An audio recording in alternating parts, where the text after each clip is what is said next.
Center for Community Solutions' mission is to end relationship and sexual violence by being a catalyst for caring communities and social justice. And what that really boils down to is we're the only rape crisis center for the city of San Diego, and we're also actively involved in ending and healing intimate partner violence. We touched 23,000 people last year, both in intervention and prevention. And 1 in 3 women are going to be affected by sexual assault, 1 in 12 men, a number we don't often talk about, but many men and women are silenced by a violence they've endured, the harm they've endured, and they are not the ones causing the harm. Yeah. What programming is happening right now in San Diego in the school system, and what needs to happen? You know, it is my wish and our hope, based on Center for Community Solutions work that we've seen thus far, that every school in our county and actually through our country, starting in junior high, certainly conversations that are age appropriate, start talking about healthy boundaries, healthy communications, healthy sexual relations. Nobody's promoting sexual activity. We have to be real when young people are getting older, and then having a dialogue about what that means. What does no mean? What does no mean? How to set limits, how to trust your instincts. What many people don't know is sexual assault is not normally happening by somebody jumping out of the bushes. It's 70% of folks who we know, who we think we should trust.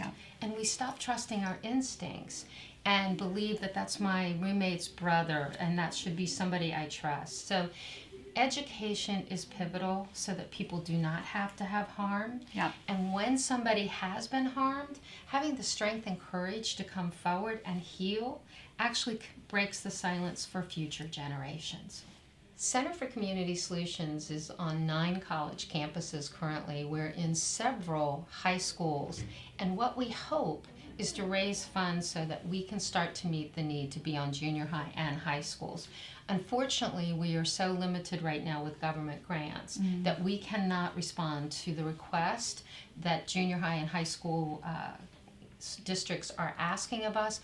We hope to do fundraising in our 50th year coming up so that we can start to meet the need. It's so pivotal that we hope to raise $500,000 to be able to increase the capacity to be in schools, both junior high and high schools, so that we can do the prevention that we know is effective, and we know that kids, after they go through the training, say, why didn't we get this earlier? This is really helpful.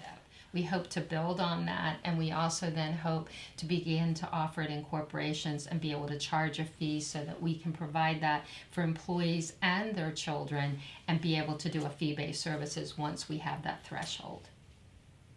Interesting. So have you been doing some of that education in companies thus far? We have done a few for some of our sponsors. We have done a few trainings in corporations. We hope that's an area of growth and a place that we see that there's a need, what we're hearing from corporations, and we feel like it's a service that we could provide.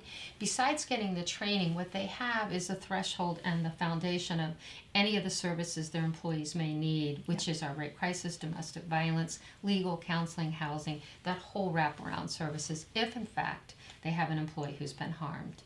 I see. And how much are you charging for that? Like if I'm a company of 100 employees and I want to have you both come in and do the education, but also be on call, if you will, to support any of my employees. What we're doing now is we're crafting independently based on a fee-based service for a corporation based on number of employees, what type of need they have. Is it parenting? Is it classes in the workplace? Is it for their parents for children?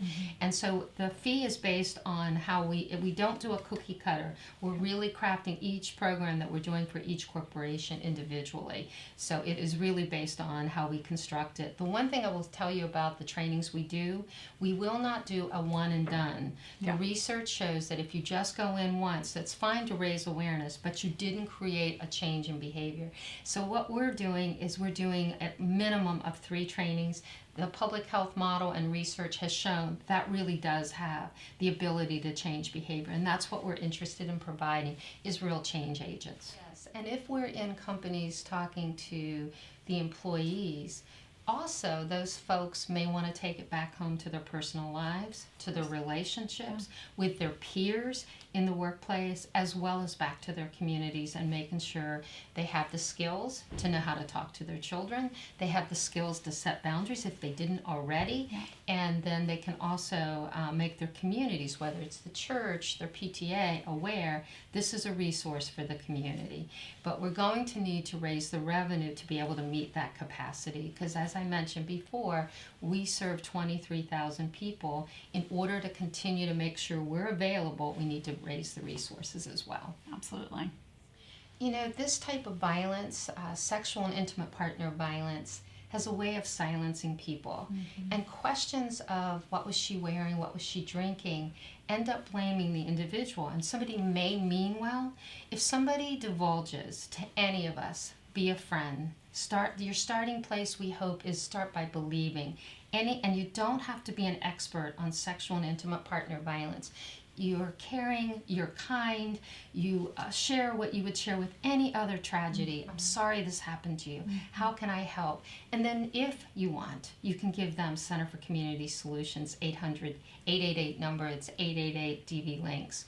But it also starts with just being kind and supportive and understanding somebody has endured a tremendous harm, and you want to just be there for them.